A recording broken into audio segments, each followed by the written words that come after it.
Hello, good evening. This is Mr. Alex from the ICT department, and the essence for this video is to guide you through the procedures, the requirements, and the process that will enable you take the CBT exams remotely. You understand that the management is considering, uh, based on some factors, to allow uh, some of the students take their exams remotely. So we've been working to put a little bit of modalities in place to enable that. So very quickly, I'll just this video is going to guide you through. So you're advised to fall back to this video multiple times before your exams, so you're able to understand what it takes to get in. So very quickly, I'll talk about the requirements before I get into the video tutorial proper. So because it's a remote exam and it's internet based, you're expected to have a computer, a laptop precisely, with a webcam enabled on it. A laptop with a webcam. The essence for the webcam is to capture your live video during the exam, likewise to inspect or invigilate your environment. So it is very important that you get a laptop. If you do not have one already, you get a laptop that has a camera, a webcam attached to it. A webcam can be external, or it can be built internally alongside with the laptop. So that's very important. Secondly, ensure you have good internet access. Good internet access, because if your network is bad, there's a very good probability that it will log you out. And because you're not taking these exams from the college CBT, it's going to be a challenge for you. So ensure that you have good internet access. Just days to the exams, observe what network is best in your location. If you are having hitches with a particular network, make provisions for another, but ensure you have stable network. Ensure you have stable network. Secondly, the location where you take the exam is also a criteria to get you logged in. Ensure you're within a quiet room with a desk and a chair. So you can't take the exams in a rowdy environment or in a public space. You can't take the exams because your microphones are going to be turned on. We can hear your environment and we can see you as well. So ensure you're in a quiet location, you're in a quiet room, alone. Uh, One of the modalities is that your desk is that you sit facing a wall. That means the object that is expected to be right in front of you should be a wall, and it will be inspected. Likewise, the entire room. So ensure that you are seated in a room that does not have distraction and does not have the presence of any other person. What's going to be in front of you is the wall, which will be inspected, and what's going to be behind you is the rest of the room, which will be captured in the live feed. So this is very important. Ensure you're in a location where there's no noise, no kids running in, around, or whatever. Ensure if you're in a noisy environment, it's going to be hard in the lab and you'll be logged out immediately. So please ensure you adhere to this instruction. So very quickly, I would take you through the procedures. What is expected on your computer, what is expected you have on your computers are two major softwares. Number one is Chrome. And please, I think I skipped that. Ensure your computer has nothing less than Windows 10, Windows 8 or Windows 10, Windows 8 or Windows 10, or Windows 11, but not Windows 7.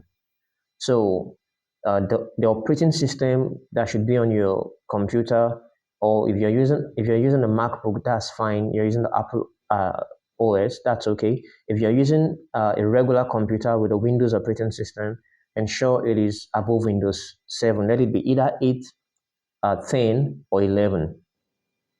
The second software, the first software, like I said, should be the Chrome browser. Chrome browser, that's the acceptable browser or the accepted browser. Chrome browser. The second software is the Zoom software. The Zoom software. So for those of you who may not have Chrome on your phone, on your laptops rather, you just quickly open your browser. I have Chrome on mine, but in case you don't, if you have a regular browser, you just open that browser, say like maybe Firefox or Internet Explorer. You just open that browser and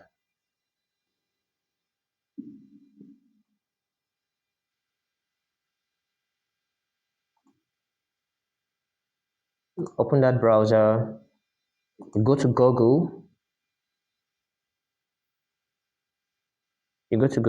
and you quickly type Chrome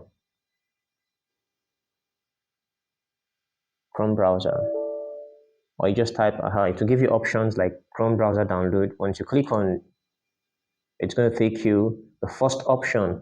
You click on that option, it will begin to download Chrome into your laptop.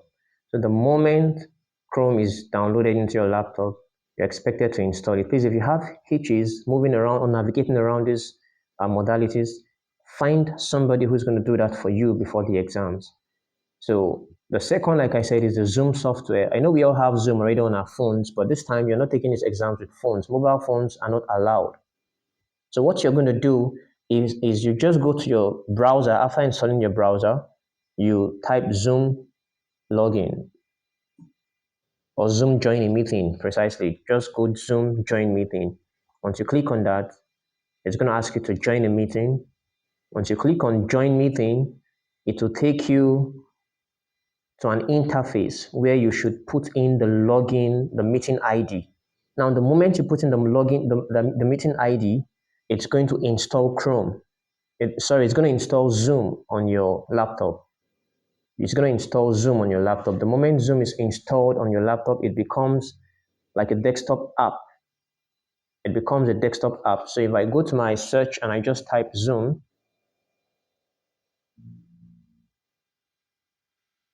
that's it. So Zoom pops up as an application on my PC. So very important. Two important softwares, Chrome and Zoom. So the first thing that is expected of you is when you get into the hall, or rather when you get set for the exams, the link to the exam is going to be shared on your group or however the management deems it fit. The link will be shared to you. It's going to contain the link to your exams as well as the link to the Zoom login. The Zoom login and the Zoom password, the Zoom meeting code and the password will all be contained in that information that will be forwarded to you. So the first thing you do is you open your browser and you type, anyways, the link will be shared to you, but just for the record, you type standard nursing,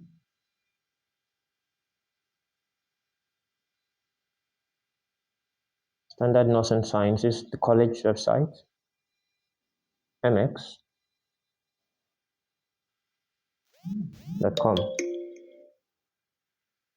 and you hit enter. The link will be shared, so you may not have to type all of that. But just for the record, the college's website. And then on the nav bar, we have, that's a navigation pane. On the navigation bar, we have ePortal.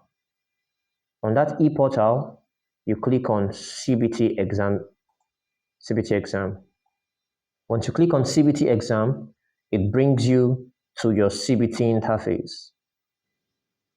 That's step one. It brings you to your CBT interface. Now, step two is you go to Zoom. Now you open Zoom. So mine is already open here. You open Zoom and you click on join meeting. So this is where the meeting code that has been sent to you would be entered. The meeting code that has been sent to you, this is where it will be entered.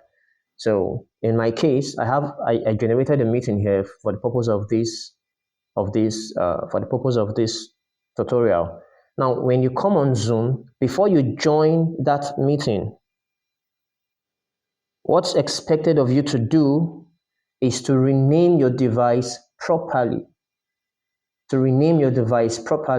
Now, okay, my meeting code here now is, let me put that first, 61394512225. That's my meeting code. Now, before I join, I would ensure my device is renamed properly.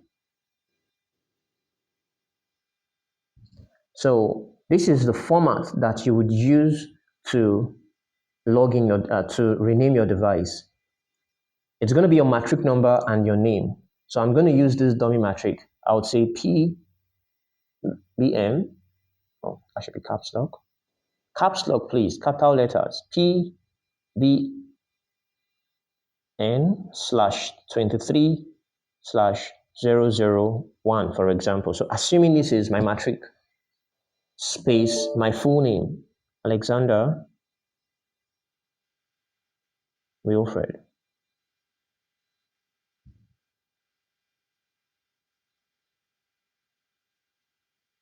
Pbn 2023-001/Alexander Wilfred. So if your matric is Pbn 2024/010 space your full name, that's how it's going to be. Your device must be properly renamed.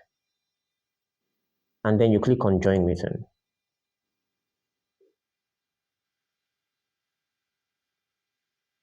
So now I'm in. By the time you get on this meeting, you likely would see, let me mute that, sorry. Okay, you likely would see other participants, others who are taking the exams remotely as well. Now listen, the moment you come on that meeting, ensure you're in a quiet location. If I turn on my microphone now, you can hear, and you can hear echoes. And like I said, you're going to be invigilated virtually while others are taking the exams in the same lab. So there's a screen displaying you. And also displaying your exam screen to the virtual invigilator. So the moment you come on board, ensure your microphone is muted. If you can trail my mouse, there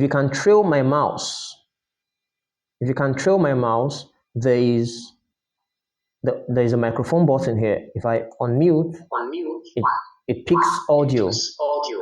If I mute it, it doesn't pick any sound. Just beside it is the video icon. Once you start your video, it captures your environment. Your webcam becomes active. If your webcam is not active, you go to the there's this button just beside the video. You click on it. It will give you options to select your camera. So mine is here, HP webcam. You select that. If you enable, you're captured. So what's expected of you is the moment you log in, you unmute your microphone, you start your video, but ensure it is in a quiet environment. If you observe there's noise, there's any kind of noise at all, please quickly mute your microphone because your attention will be called.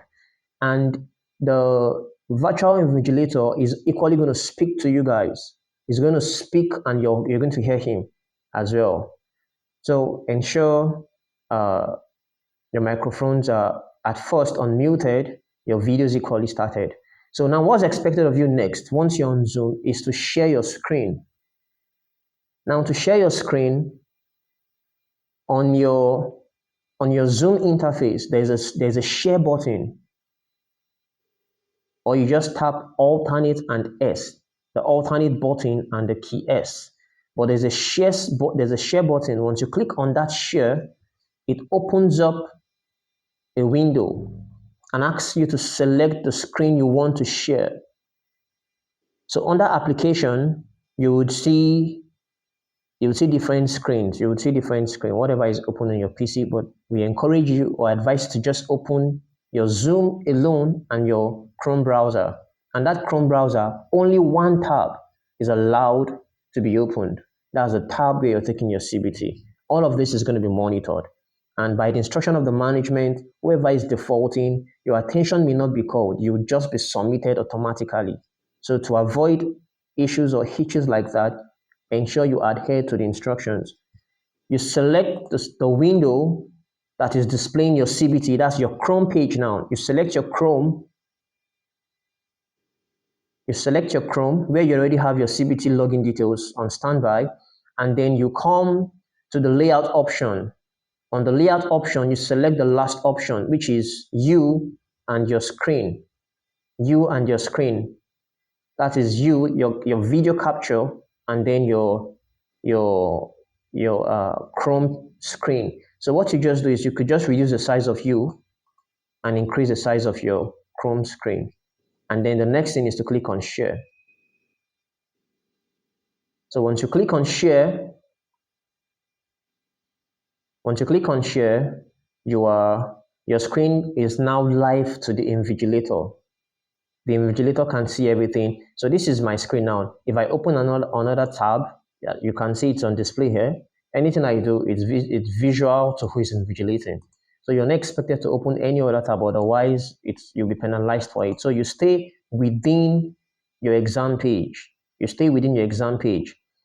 You could just click on more and hide floating media meeting control. That's to just take this out of the way. That goes out, and then you focus on your screen. So now what's expected of you to do? If you have any hitches at all, you should just call the attention of the virtual invigilator. You'll be guided through because he'll be online as well with you. So what you do next is you put in your login details. So let me just put in a dummy login detail. For example, bm slash 007 slash bn slash 2322 slash 00. Let me go with bn instead. This is not bn slash 21 slash 007. Your login details, your password will be communicated to you. So your username is usually your email, but the password will be communicated to you before your exams. So I'll log in with that. Oh, wrong user. If you're putting in wrong details, that's what you're going to get. So if you put in the wrong detail, if you put in the wrong matric number or a wrong password, that's what you're going to get displayed. So your login details will be sent to you from the exam office. So for here, I'm going to use a dummy account. Mind you, all of what you're doing right now is being invigilated by the invigilator. All of what from this moment, the moment your screen is shared, all of what you're doing is being invigilated by the invigilator. And you're expected to share your screen before you log in. You're expected to share your screen before you log in. So for this account, I have a dummy account bm slash 22 slash 007. I'll put in the password.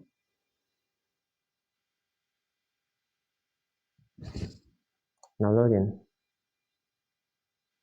So I'm in.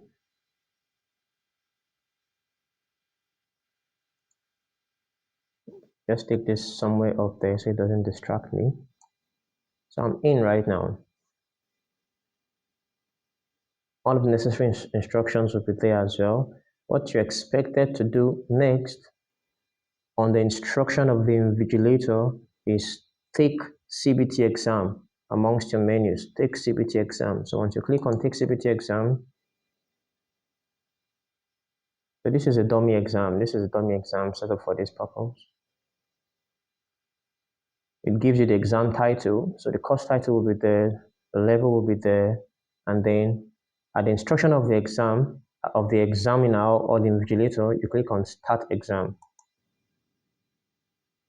This pops out and you affirm start exam. Right, so this is the interface for your CBT. All of this will be monitored. Question 1 says all of this is blah, blah, blah, blah, blah, blah, blah. To answer this question, you click on the red text. You select your answer and you save your answer. The answer you save is reviewed here. This is only to your, or rather only for your consumption. You're the only one who can see this, and the invigilator who is invigilating your screen, all of the screens. Save that no other person can see what's going on your screen. So whatever answer you select is saved here, just so you know you've answered this question. You go on number 2, you click on number 2. Whatever the question is there, you click on the red ink, select the answer you want to, and save your answer.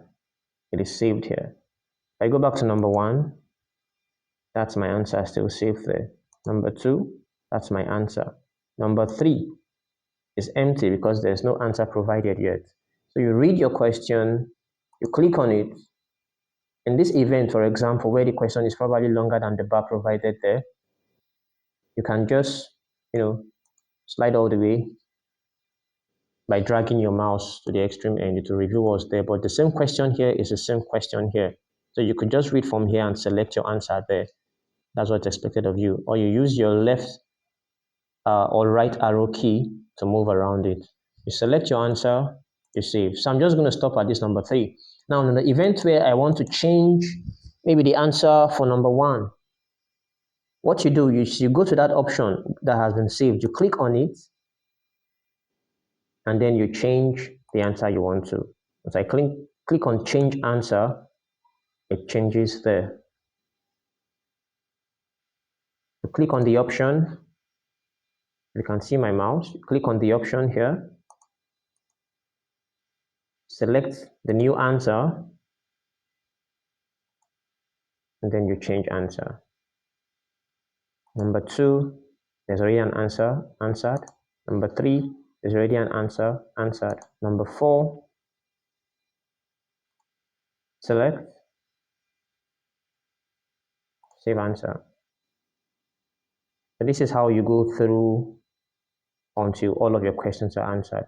Now, until you are done with your question, do not submit answer. Submitting answer means you're done. Submitting answer, you see submit answer or you see submit exam. Submitting exam or submitting answer means you're done with the exam. The moment you submit, you're done. So after that, you just log out. So I believe this video would put a little bit of insight for those of us that will be taking the exams virtually or remotely. If you have any questions, do well to quickly reach out to the ICT, either through the class rep or through the coordinator, so it will be rectified before your exams. I take it again, ensure you have a computer that has a webcam enabled.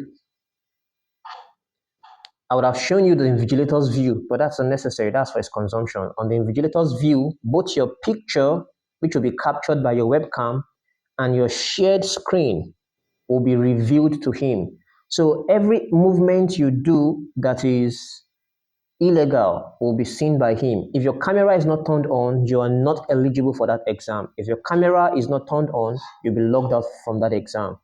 This is what it takes to take your exams remotely. So ensure you have all of these modalities in place. The moment you're done, you go back to your Zoom by clicking on this show full meeting and wait for further instructions.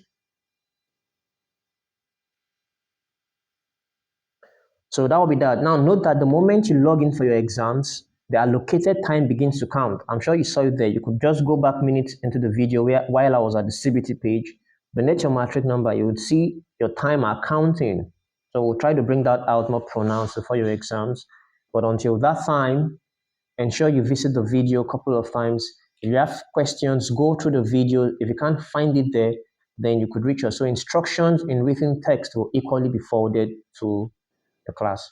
Thank you very much. Good luck.